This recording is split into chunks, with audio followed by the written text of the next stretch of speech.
Dentro da franquia de CDZ, poucas obras dividem tanto a opinião dos fãs quanto Saint Seiya Ômega. Desde o momento em que foi lançado, o anime passou a carregar uma reputação complicada dentro da fandom.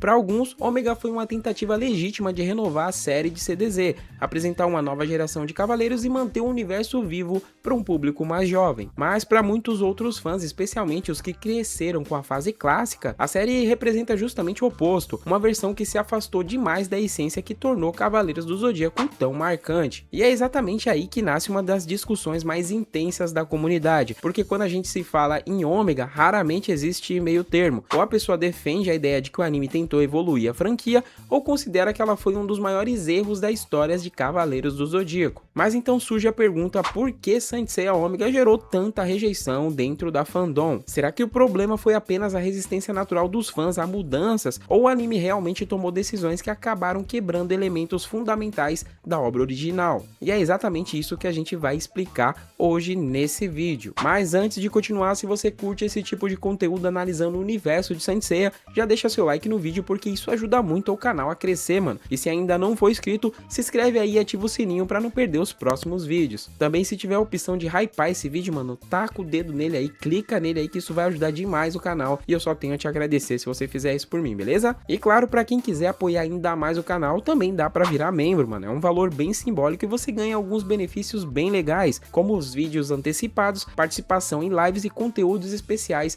além de selos exclusivos do canal. E bom, um dos primeiros pontos que gerou estranhamento imediato no público foi o choque de estilo que apareceu logo nos primeiros episódios de Saint Seiya Ômega. A mudança no design dos personagens foi muito evidente, os traços ficaram mais modernos, mais leves e com a estética que lembrava muito outros animes da época. Ao mesmo tempo, as armaduras também passaram por várias alterações bem notáveis. As famosas cloths, que sempre tiveram um visual mais robusto e cheio de detalhes metálicos no Saint Seiya clássico, ganharam um visual mais simples, quase estilizado demais para grande parte do público. E para quem começou a franquia lá atrás, com personagens como Seiya, Shiryu e os demais, essa mudança foi sentida imediatamente. A sensação para muitos fãs era de que a identidade visual que marcou o anime tinha sido alterada de forma muito brusca. Não era apenas uma atualização gráfica, parecia quase outra franquia. E esse foi só o primeiro choque, porque logo depois veio uma das decisões mais polêmicas de toda a série, o sistema de elementos. Dentro de Saint Seiya Ômega, os cavaleiros passam a ter afinidades com elementos específicos, algo que nunca tinha sido tratado dessa forma no universo de Cavaleiros clássico, porque aqui os cavaleiros passam a usar poderes ligados ao fogo, ao vento, à água, à terra, à luz e às trevas,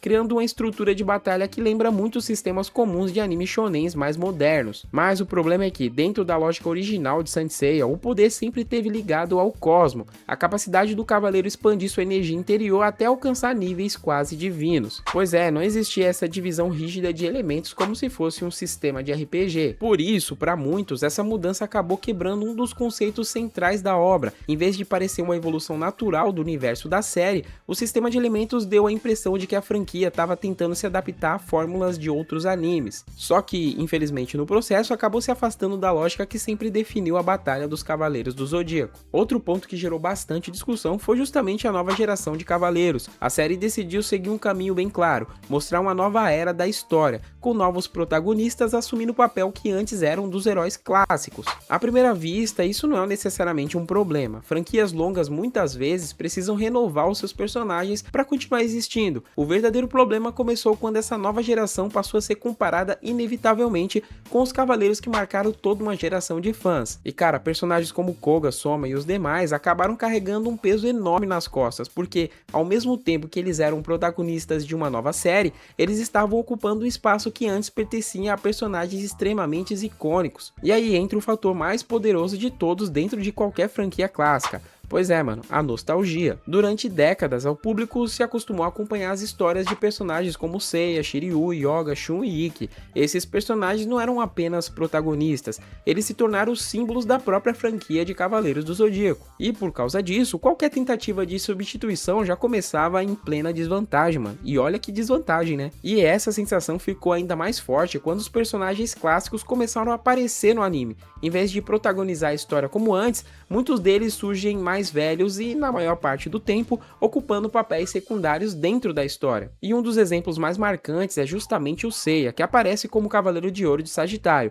Para grande parte ali do público, isso foi algo incrível, quase uma evolução natural do personagem, porque ver o Seiya finalmente ocupando a armadura que sempre teve ligação com ele foi algo muito simbólico. Mas para outra também grande parte da fandom, essa escolha acabou soando mais como um fanservice do que um desenvolvimento real profundo da história. A presença dos personagens clássicos parecia mais uma tentativa de manter os fãs mais interessados, os fãs mais antigos, tá ligado? Enquanto a história principal seguia focada na nova geração. E isso na real acabou ampliando ainda mais aquela sensação inicial de estranhamento que muitos já tinham com a nova pegada de CDZ. Outro fator que pesou bastante na recepção de Saint Seiya Ômega foi justamente o ritmo da primeira fase. Logo nos primeiros episódios iniciais, muita gente começou a perceber uma mudança no tom da história, comparando ao clima mais dramático e pesado do clássico de Cavaleiros. Ômega parecia seguir um caminho bem mais leve. Diversos episódios tinham uma abordagem mais infantil, com situações simples e conflitos que se resolviam de maneira rápida demais. Além disso,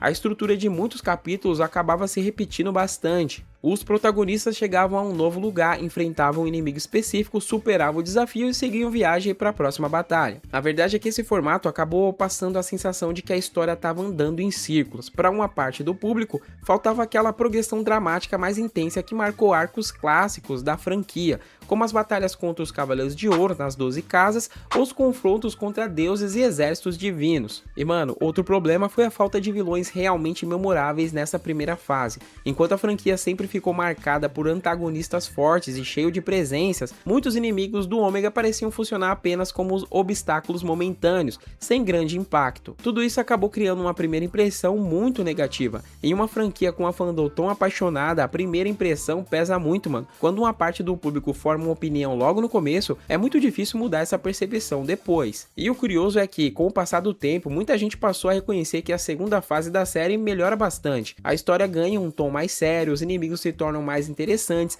as batalhas ficam mais intensas e o clima começa a se aproximar um pouco mais da atmosfera tradicional de Saint Seiya. Mas, meus amigos, mesmo com essas melhorias, havia um problema difícil de resolver. A reputação negativa já estava formada. Para muitos fãs, Ômega já tinha sido rotulado como uma série fraca muito antes de chegar nessa fase mais interessante. E talvez o maior problema de Saint Seiya Ômega tenha sido justamente carregar o nome de Saint Seiya, né, mano? Porque quando uma obra entra dentro de uma franquia tão marcante como é Cavaleiros do Zodíaco, as expectativas automaticamente ficam gigantescas. O público não tá apenas assistindo uma nova história, ele tá comparando cada detalhe com tudo aquilo que veio antes. E isso sim, mano, isso pesa pra caramba. Agora, imagina se Ômega tivesse sido lançado como uma série completamente nova, sem ligação direta com os Cavaleiros do Zodíaco. O visual diferente, o sistema de elementos, a nova geração de personagens poderiam até ser encaradas apenas como parte de uma identidade daquele anime. Mas quando você coloca tudo isso dentro de uma franquia tão clássica, a reação naturalmente se torna muito mais intensa, porque,